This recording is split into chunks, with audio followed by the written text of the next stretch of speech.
¿qué tipos de laxantes hay? Bueno, pues primero vamos a ver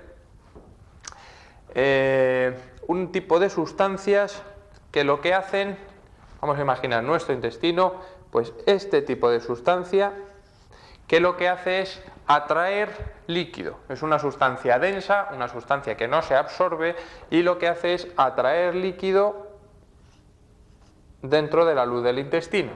¿De acuerdo?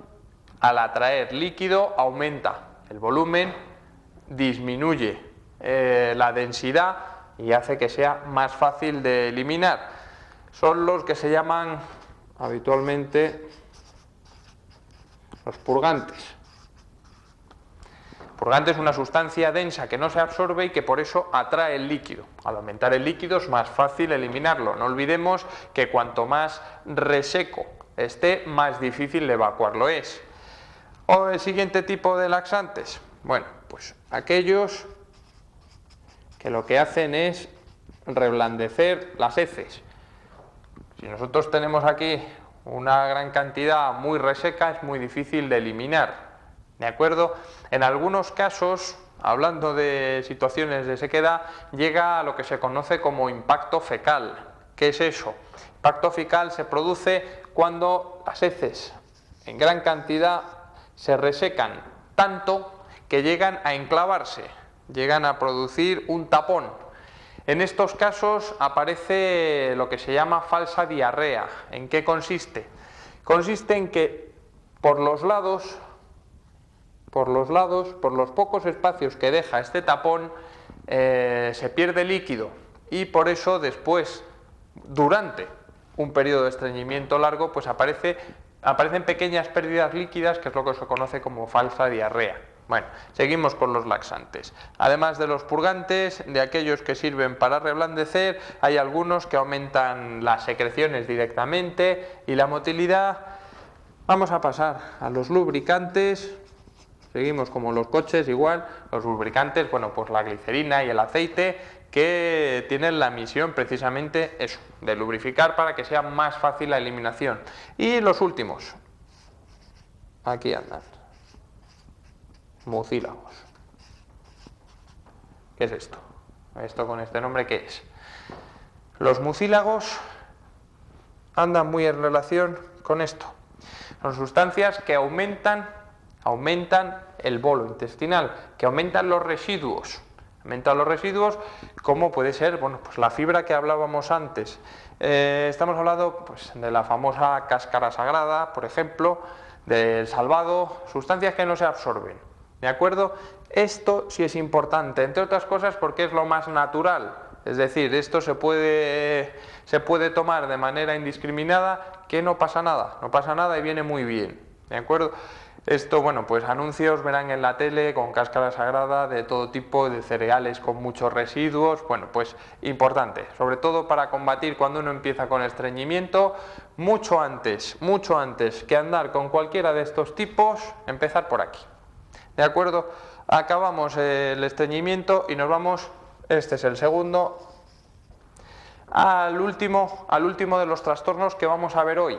Y este es importante porque es muy frecuente y además la gente no lo suele asimilar muy bien. ¿Cómo se llama? Intestino, evidentemente, y aquí viene la palabra. Intestino irritable. Cuadro muy frecuente y cuadro importante. Esto es lo que antiguamente no hace tanto tiempo, lo que incluso hoy se sigue denominando muchas veces colon irritable.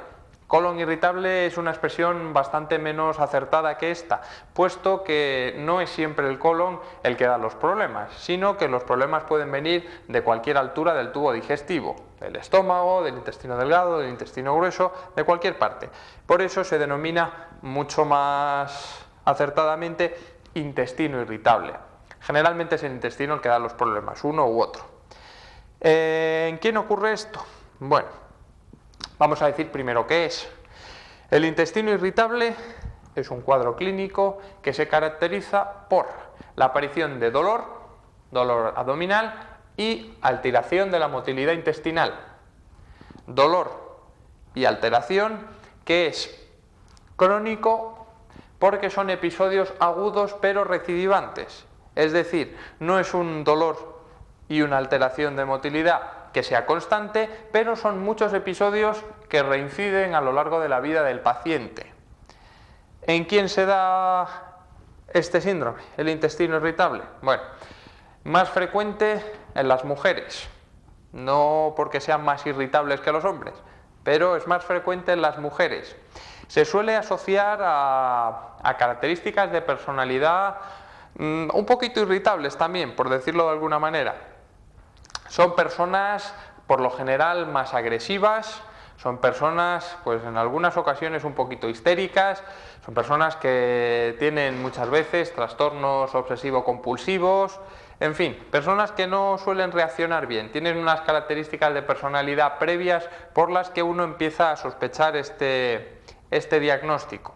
Luego les contaré una anécdota relativo a esto cuando hablemos ya del tratamiento. Ya hemos visto a quién afecta más.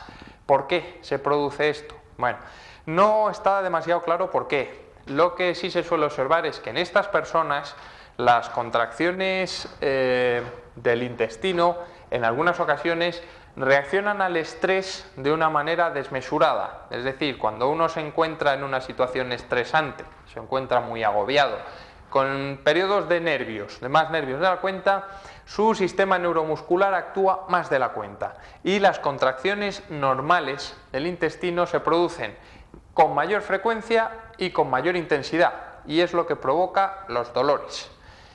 ¿Qué más provoca, además de los dolores? Bueno, pues en ocasiones no se queda ahí, no se queda solamente con el dolor y el trastorno de motilidad, sino que también aparecen náuseas y aparecen vómitos y aparece pues, ese malestar general, de estómago, en fin, trastornos digestivos, varios.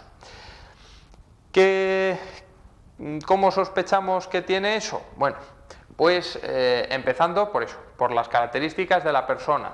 Y luego los síntomas nos dan más o menos una idea de a qué altura está el problema, si es intestino delgado o si es intestino grueso. Además, es frecuente que en estos pacientes se asocien otro tipo de problemas que también tienen su origen en los nervios, en esas situaciones de estrés. En estos pacientes muchas veces pues, aparecen también palpitaciones, aparecen lumbalgias, aparecen dolores de cabeza, y esos síntomas nos hacen pensar que este paciente puede tener este problema.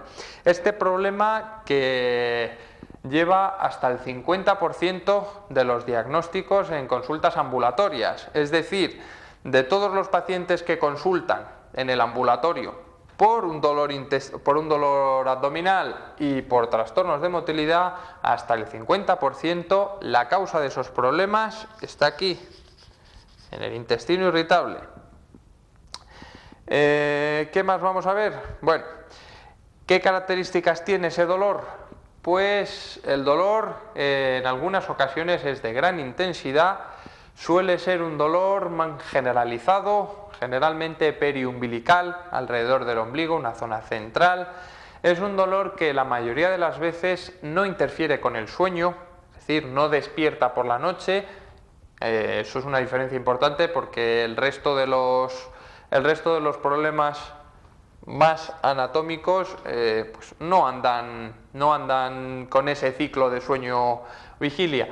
Por ejemplo, pues ya hablamos en otro programa, cuando el dolor aparece por problemas ulcerosos, ahí no respeta sueño ni respeta nada, es un dolor que sí despierta por la noche. En este caso no, en este caso por la noche uno suele estar más tranquilo y no suele despertar. Ese dolor ya hemos dicho que es más o menos cíclico, tiene temporadas en las que a uno le duele más y temporadas en las que le duele menos o no le duele nada, y suele coincidir con esos periodos en los que uno está más o menos estresado. ¿Qué más vamos a decir en cuanto al diagnóstico? Bueno, pues aquí empieza uno de los problemas. Diagnóstico: tenemos que descartar que exista cualquier tipo de problema anatómico. Generalmente no es necesario andar con muchas pruebas porque el diagnóstico de sospecha según la personalidad del paciente, según la clínica que refiere, según los antecedentes que tiene, el diagnóstico se confirma pues, prácticamente con datos de laboratorio, con análisis de heces y con radiografías. Con eso es más que suficiente. ¿Qué es lo que ocurre? Que estos pacientes, como ya hemos visto antes, no suelen llevar muy bien los diagnósticos y son pacientes que reinciden una y otra vez buscando nuevos diagnósticos. Además son pacientes que son un poquito masoquistas, puesto que habitualmente no se contentan con este diagnóstico y siguen probando buscando algo, y generalmente hasta que no encuentran a alguien que le dice no, pues es posible que tenga usted un tumor, entonces sí se quedan más o menos contentos, dicen, si ya lo sabía yo, si ya sabía yo que tenía que ser algo más grave, y se suelen contentar entre comillas con el diagnóstico más grave, cuando la mayoría de los casos es un intestino irritable, que desde luego no es nada vergonzoso como algunos pacientes se piensan.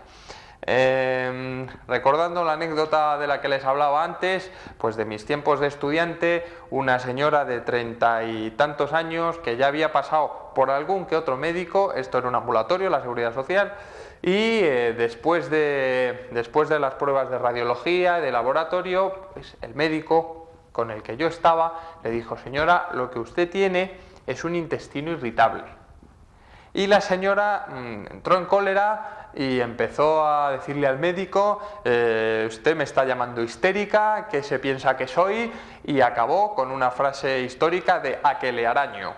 Evidentemente aquello me marcó y dije, bueno, pues evidentemente el intestino irritable tiene esa correlación con la personalidad, ni mucho menos, gracias a Dios, todas las personas que sufren intestino irritable son así, evidentemente.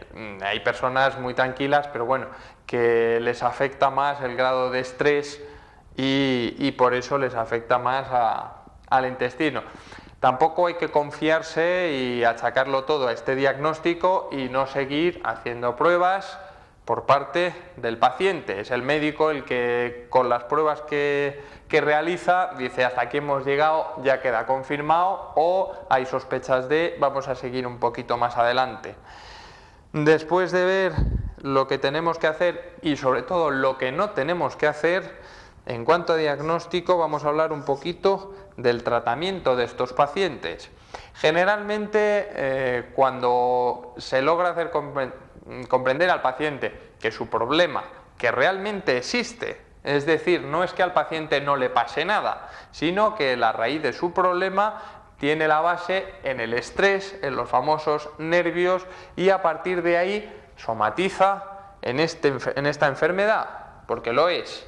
¿Qué es lo que ocurre? El tratamiento, lo mejor es curar esos nervios, es decir, tranquilizar al paciente. Eso por un lado, hacerle comprender qué problema es el que tiene, que repetimos que no es que no tenga ninguna enfermedad, que sí la tiene, pero que se trata de esto, es decir, no tiene ningún tumor, por ejemplo, ni ninguna otra cosa de ese estilo. En cuanto a medicación, algunas ocasiones sí hace falta. Si hace falta, bueno, para los trastornos de estreñimiento ya tenemos tratamiento. Para los trastornos de diarrea ya los hemos visto en alguna ocasión, pero bueno, los volveremos a ver cuando hablemos de ellas. Y también en algunas ocasiones se requieren analgésicos o se requieren espasmolíticos. ¿Qué es un espasmolítico? Hemos hablado de lo que causa el dolor. El dolor aparece por contracciones violentas. Entonces, el espasmolítico lo que hace es evitar esas contracciones violentas para que no duela, evidentemente. Generalmente, con esas cosas es más que suficiente. Entonces, ya decimos, cuantos menos fármacos mejor, pero evidentemente hay que controlar ese dolor. ¿Qué pronóstico tiene? Por último, vamos a ver. ¿Qué pronóstico tiene esta enfermedad? Bueno, pues no tiene un pronóstico muy bueno. No es que se vaya a morir, ni muchísimo menos, pero no tiene un pronóstico bueno porque no es fácil aceptar este tipo de cosas en la práctica diaria. Generalmente se siguen buscando más diagnósticos, cada vez se hacen más pruebas. Evidentemente las pruebas, a medida que van avanzando, pues cada vez son más agresivas. Y si bien este problema de por sí tiene una mortalidad de 0 absoluto, porque nadie se muere por esto. Luego, cuando se empiezan a complicar las cosas por una prueba y otra prueba y otra prueba, bueno, pues algún que otro problema sí ha habido. Y nada más, primero, segundo y tercero, y con este problema de intestino irritable acabamos nuestra clase de hoy, nuestro programa de hoy. Esperemos no haberles irritado con esto y que haya servido para alguno. Nada más, buenas tardes.